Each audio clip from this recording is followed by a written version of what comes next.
I give some surface level thoughts on the Canada Goose site from a SEO and UX perspective. Obviously, there's a bit of an overlap there. There's parity. It's not they're opposites. They're distinct. It's good UX is good SEO as far as I'm aware and of my opinion. But yeah, so I've not even looked at the website for more than a second apart from typing it in. So let's have a look around.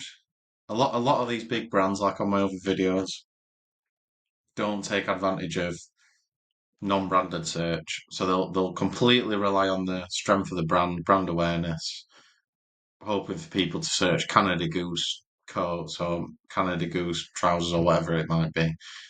But obviously they do get a lot of searches and they're incredibly successful businesses, but there's always opportunity. You can always improve. It's a bit like going to the gym. It's just continuous improvement and it does compound. And I mean, the demand's there. So you might as well try and take some of it. The odds are if you're going to optimize your strategy, you're not going to lose your branded search unless you make some vital errors. So why not try and capture some demand of non-branded search and grow the brand even more for people who are unaware of it? So let's just have. I always like to look at the structure first. I mean, the homepage has got pretty straightforward, pretty clean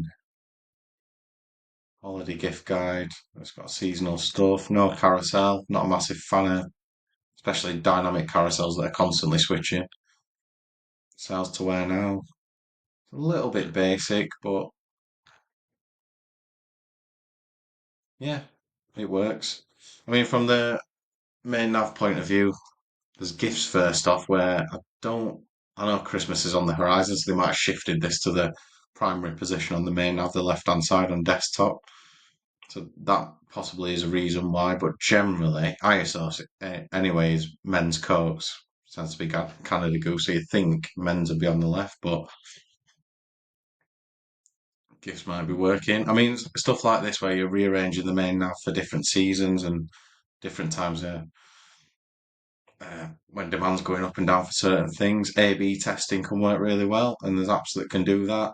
I think Google Optimize is still functioning, so you could test out two different versions of your website where you've got men's and women's on the left, and then gifts on the left. See which one works best. So let's go into a category.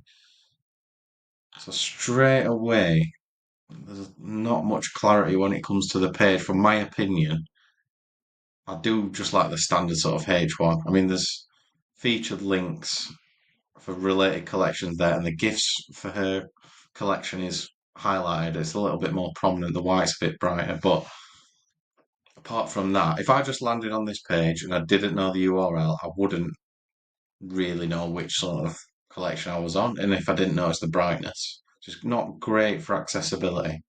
That's what I'd say. So I'd still have the head in there with the featured links underneath as well. So they've got different styles, statement style, bold appeal. I'm not a massive. This above the fold copy section doesn't really work for me because, and I'm sure it ranks first for Canada Goose gifts for her, but these are too prominent. I like to see product at least poking sort of above the fold, so we can at least you can have these collections featured. I just make them smaller. Just make the squares smaller, a bit like these featured links. Move these up. There's a lot of wasted space there. Maybe just a line or two above the full copy just to describe what the collection is actually about. Because when I'm thinking gifts, I'm thinking, is it clothing? Is it discount codes? Is it vouchers? What actually is it? But it just looks like clothing for women, which I'm sure they've already got a collection for that. So yeah, a bit too much going on up here. Um, these are I'm not too sure what this is. Enable accessibility. It's an interesting feature. Let's click that loading accessibility mode, see what happens. So it's exactly the same setup. Might be different on mobile, and it might have an audio option which reads the page. But yeah, so we go down to the product. So we can see the product images are larger than a lot of other e-commerce fashion sites, but it's a premium brand, high ticket items.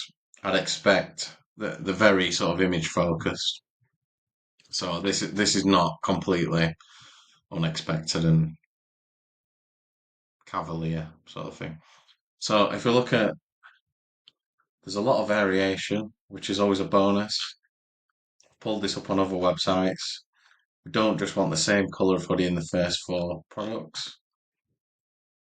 Okay, so they've got a row for statement style. This seems pointless to me. Do not understand why you're splitting up products like that. No, that's not benefiting anyone, in my opinion. Google's crawl. It's a broad phrase, statement style. Doesn't really mean anything. Which won't be benefiting the page, in my opinion. So there's gifts. I'm not really sure what this collection's about. It's not descriptive enough. And we've got bold appeal again, a broad phrase. Can make this a lot smaller. Do not really get this collection. I'll be completely honest. If it's sort of Christmas gift, if it's gifts, if it's a gift bundle, that'll be different. But it seems like a certain collection. It's got the Forever Classics collection, but I'd expect that to be a separate collection page, not just a. This is like a catch-all collections page with like three different collections, and they're distinct, but they come under gifts. It doesn't really make sense from my perspective. And let's click on a product, see what happens. There's color wheels there, obviously high price tag, paying for quality. Ah, this is interesting. So if you click on the color wheel, it doesn't take you to the product page. It actually brings up this sidebar type element and selects the color that you want. So let me just test that out. So I'll click the black one. No, it still goes. So it doesn't automatically select black. It just takes you to this product color swatch, view dynamic images, dynamic sizing. I'll just move me for a second. Add to cart. So it's basically like, right, are you buying? Click view details. Does this open up to a product page? Yeah, so that opens up to a product page. So you've got two clicks before you go to a product page, which is trying to get conversions, but for a high ticket item like this, I mean, I don't know about you, but I'd want to read the product description and I'd want to, if there's any guarantees, what's the material, how high quality is it? I mean, it's a 750 quid coat and I'm an ovener, so I definitely want to know what it's made of, how high quality it is. Like, folds that into a bag as well. You can't tell that from the collection page. This is an interesting feature. So it tells you just looking at the related products underneath, TEI temperature. What's this mean?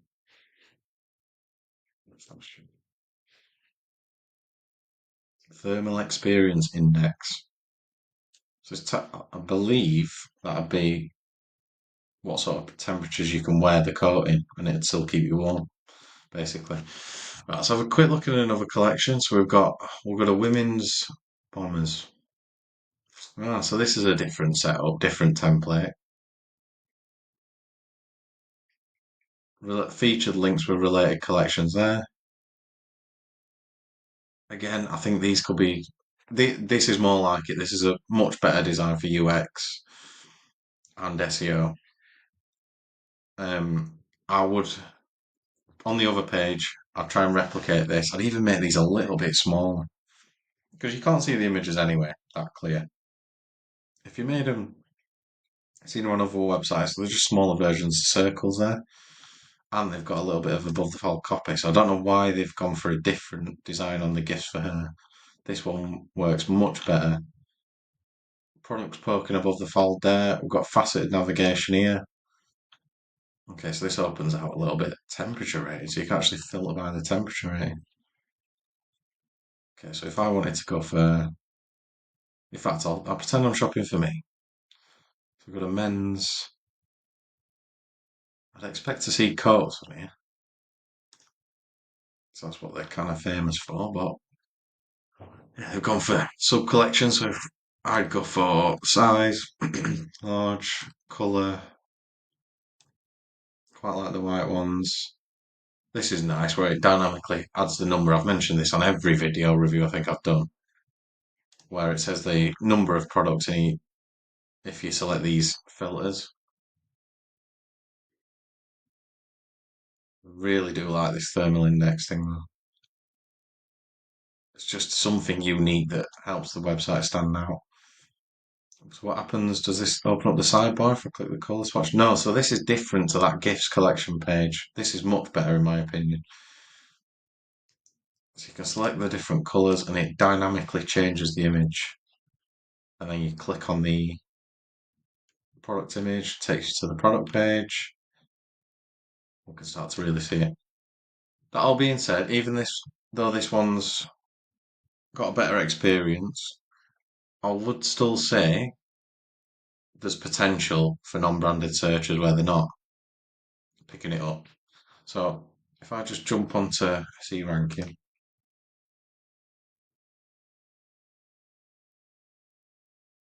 sometimes it does that where you can't copy and paste.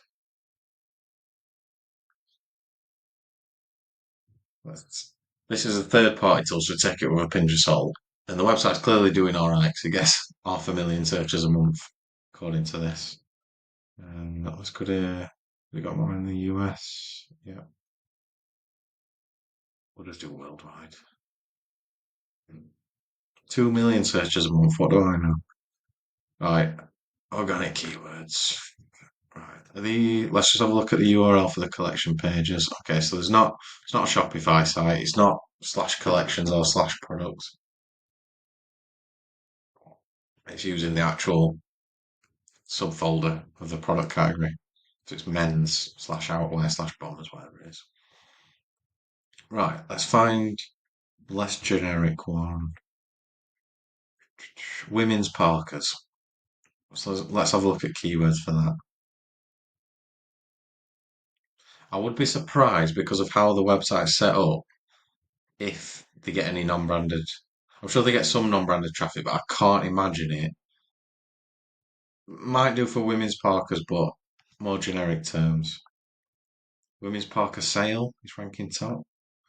Women's parkas on sale. Let's just have a look. Put women's parka. See if that comes up. Yeah, position 12. Just women's parkas. Let's have a look. United Kingdom.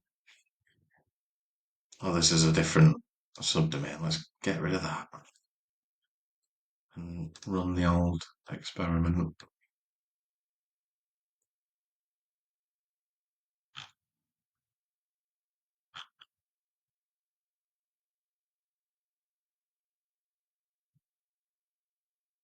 If we're going to view detail report pages, I'm looking for collection pages which are sort of mid-tail keywords. So not, I suppose, women's parkas, but like ultralight down jacket, something like this. Keywords top. Have a look where they're ranking for broader keys. See, loads of branded, which you'd expect. Just open up the page. Women's lightweight jackets. Where are they ranking for that in the UK? Let's put lightweight here. Because that's what the page is optimized for. Women's lightweight parka jacket.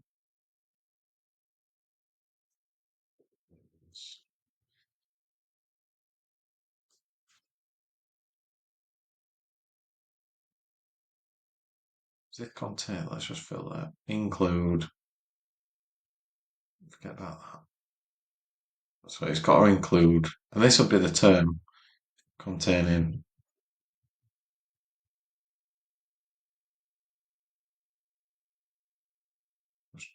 Do it like that, containing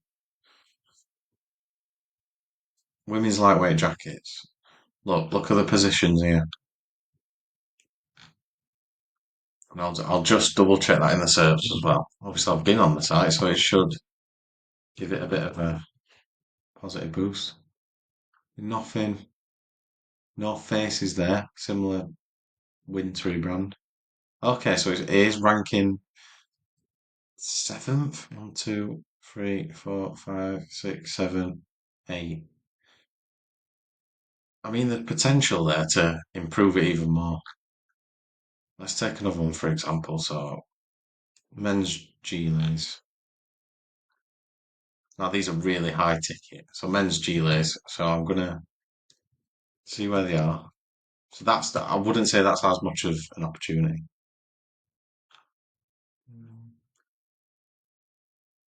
Nowhere to be seen.